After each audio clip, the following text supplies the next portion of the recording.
EJA do ciclo 1, tudo bem com vocês?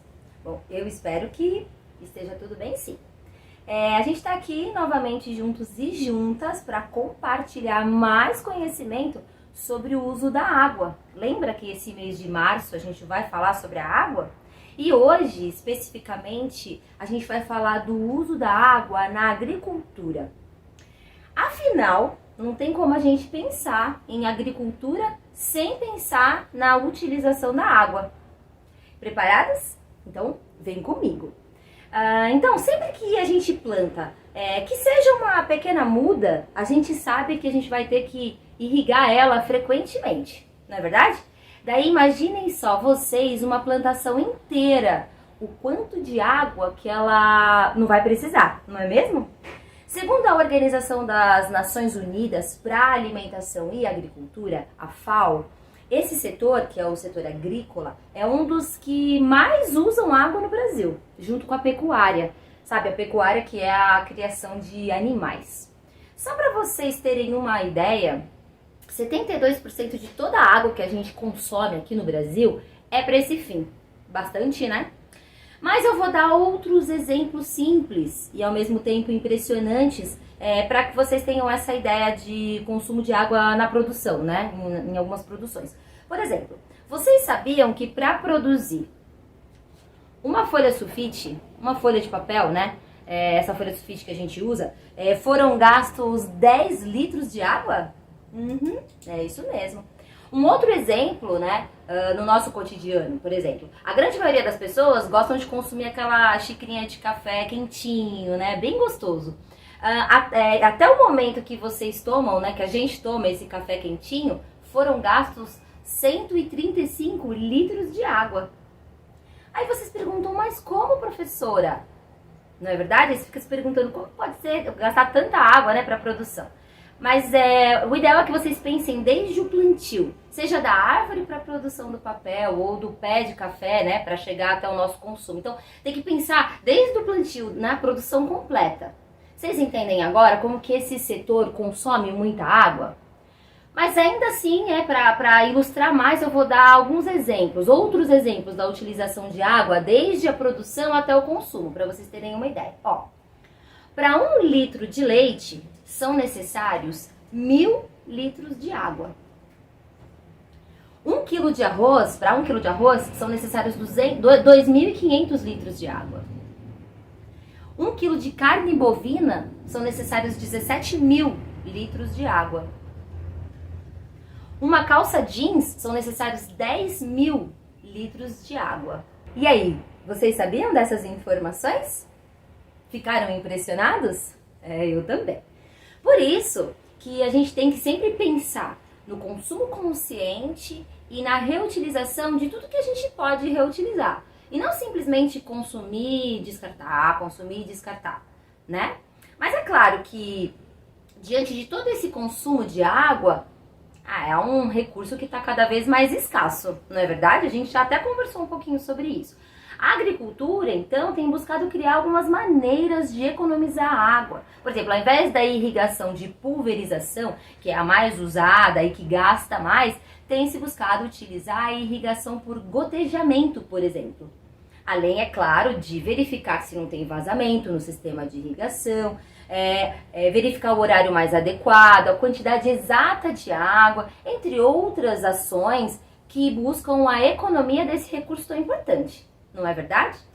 Bom, agora vamos para uma outra questão que é bem legal e é necessário trazer aqui hoje para vocês, que é sobre a contaminação da água pelos agrotóxicos. Vocês já ouviram falar em agrotóxicos? Vocês sabem o que são os agrotóxicos? Bom, os agrotóxicos são produtos muito utilizados na maioria dos alimentos, né? Eles eliminam insetos e ervas daninhas nas plantações. Mas também eles contaminam as águas e a sua utilização está crescendo muito. E se a gente continuar a fazer isso, em alguns anos vai ficar difícil encontrar água pura nas nossas torneiras. É verdade. Então, eu vou mostrar para vocês um videozinho aí, um vídeo que vai falar um pouco sobre o uso dos agrotóxicos nas plantações. Vamos lá?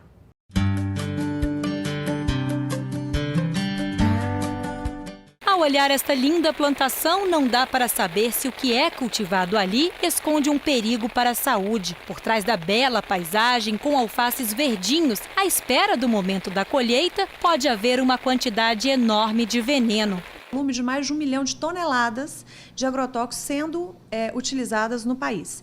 Isso é um volume bastante grande e necessariamente acaba tendo uma possibilidade de contato da população com esse agrotóxico por várias vias.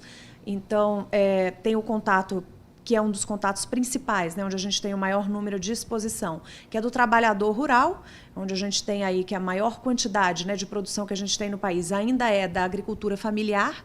Então, a gente vai ter uma estrutura aí que as pessoas, na maioria das vezes, não utilizam os EPIs de maneira adequada, por vezes conseguem ter acesso ao agrotóxico sem o receituário agronômico, correndo o risco de utilizar o agrotóxico ou de maneira indevida ou para uma cultura que não é indicada. Então, a gente tem várias situações que possibilitam o contato aí dos trabalhadores, né, com o agrotóxico. Segundo dados do Ministério da Saúde, o Brasil ocupa hoje a primeira posição no ranking mundial dos países consumidores de agrotóxicos.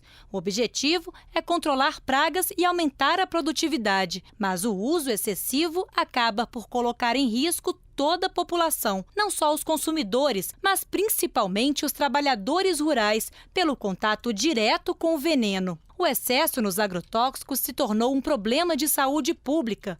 Controlar o uso é também proteger a saúde humana. A gente tem todo um procedimento bastante rígido para registro dos agrotóxicos, que é um procedimento que passa pelos Ministérios da Saúde, Agricultura e Ministério do Meio Ambiente. Todos esses 3 ministérios têm que dar o seu aval para que esse agrotóxico entre no mercado. Então, vão ser avaliadas todas as questões relacionadas à fitotoxicidade, ou seja, aquele agrotóxico ele pode ser tóxico para a planta, a agricultura vai dizer isso.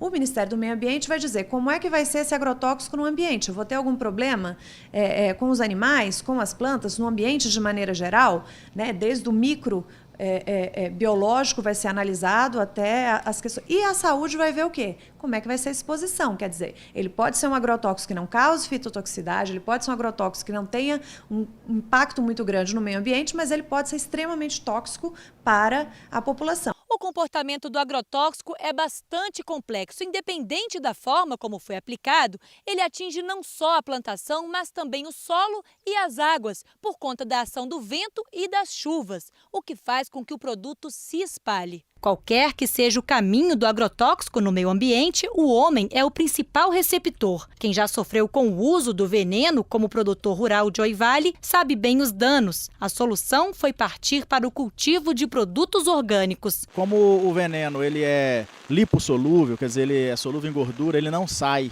no xixi, ele não é hidrossolúvel.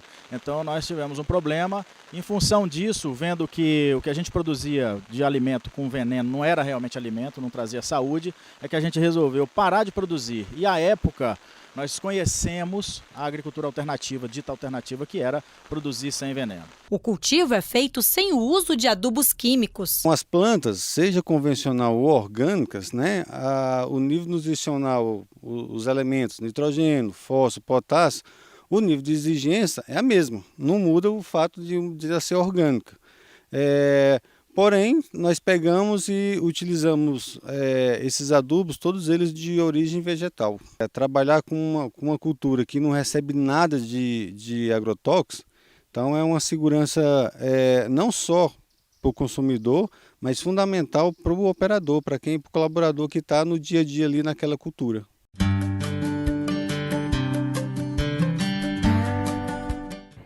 Viram só? Bom, isso nos faz pensar na qualidade dos alimentos que consumimos e da água que bebemos, é claro, né? Na verdade, nos faz pensar em possibilidades de criarmos alternativas que sejam livres dessas substâncias. Por isso, eu vou perguntar para vocês, quem aí já ouviu falar em alimento orgânico? Bom, vamos entender juntos o que é, né? O alimento orgânico é aquele que é livre de agrotóxicos, né? E para o cultivo deles são utilizados fertilizantes naturais que não agridem nem o solo e nem a água, né? Nem as águas. Além do alimento orgânico ter um sabor melhor. Bom, mas por outro lado, a gente tem o plantio do alimento orgânico, que é mais trabalhoso e então deixa os preços um pouquinho mais altos. Mas para isso também a gente tem algumas alternativas que são bem legais, que é, por exemplo, o plantio de hortas caseiras, as hortas comunitárias, né? Que você pode fazer até mesmo em espaços pequenos, né? E as pessoas começam a repensar sobre aquilo que consomem, o que é bem importante, né? Pensar aquilo que a gente consome. Vejam exemplos diferentes de hortas, eu vou mostrar para vocês, tá bom? Hortas em pequenos espaços na própria comunidade. Isso é uma ideia bem legal. Ó, utilizando vasos, né? E até hortas suspensas também. A horta suspensa que também é possível. É uma ideia bem legal. Vocês podem ver aí na foto. Pode ser feita em comunidade, né? Vários moradores podem colaborar e não precisam de tanto espaço. Vocês viram? Bom, e vocês devem ficar atentos aí, se a ideia for boa para colocar em prática, num detalhe importante. As hortas, elas devem receber o sol o dia todo. O sol, ele é fundamental. E vocês sabem o que também é fundamental para a nossa horta? Os bichinhos que encontramos nelas, que encontramos nas hortas, nos jardins. É isso mesmo. Às vezes a gente corre para matar esses bichinhos, não é verdade? Mas muitos deles são inofensivos e só ajudam. Quando vocês puderem, tiverem um tempinho, observem a dinâmica da vida, né, desses bichinhos no jardim. Tem vários animais interagindo tanto com o espaço físico quanto entre si e fazendo o ciclo em cadeia. Vamos falar um pouquinho sobre alguns desses bichinhos? Por exemplo, as minhocas, elas são tranquilas e reviram a terra, arejando o solo e facilitando a absorção de água pelo solo.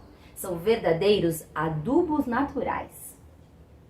As libélulas estão no topo da cadeia alimentar dos insetos. Por isso, elas controlam naturalmente insetos que são indesejados. As borboletas, assim como as abelhas, são eficazes no processo de polinização, que é essencial para as plantas, além de deixar o nosso jardim ou a nossa horta muito mais colorida e bonita. Agora, em relação às abelhas, é claro que se vocês encontrarem um enxame, por exemplo, não se arrisquem, tá bom? A orientação é sempre não destruir e sim chamar o corpo de bombeiros. Eles vão saber o que fazer. E tem também as joaninhas. Essas são tão bonitinhas. E dizem que elas trazem sorte e tudo mais.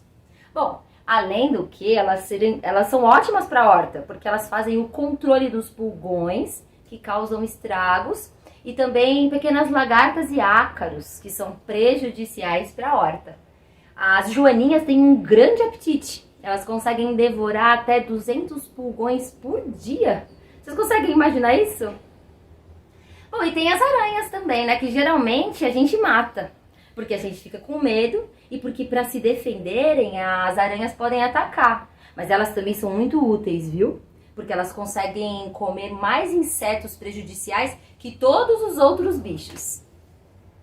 E tem também os percevejos, que são bem importantes e são os mais temidos da horta pelas formigas e pulgões, que se alimentam, né, das plantas. Bom, vocês viram? Eu acho que vocês não conheciam a importância de alguns desses bichinhos, não é verdade? É bem interessante. Por isso, não mate eles não, tá? Lembrem-se da importância deles para a nossa horta, não é verdade? E pensem também em tudo que vocês podem plantar em pequenos espaços de maneira natural, livre de agrotóxicos e quanto que isso pode ser benéfico para você e para sua família. Vale a pena pensar sobre isso e, quem sabe, começar uma pequena horta. O que vocês acham?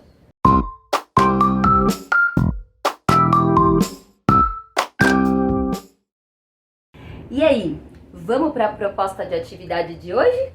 Então, tome nota. Bom, eu apresentei aqui para vocês alguns bichos importantes para sua horta, né? Eu falei dos bichos de jardim. Mas certamente muitos de vocês conhecem outros que são bons, que podem ser bons, e outros ruins, né? Então, dialoguem com seus familiares, escolham um de cada. Um que seja bom e um que seja ruim. E relate o que você souber ou o que você pesquisar e descobrir sobre eles. E ainda, tem horta em casa? Tem algum vaso com temperos, ervas, alguma coisa assim? Fresquinhos e livres de agrotóxicos? Tira uma foto e compartilha com a gente lá nas redes sociais usando a hashtag Saberes em Casa. Mostra pra gente tudo aquilo que vocês estão registrando pra gente complementar o nosso programa. O que vocês acham? Bom, por hoje é isso. Obrigada pela companhia de vocês e não se esqueçam, cuidem-se. Até o próximo programa. Tchau, tchau.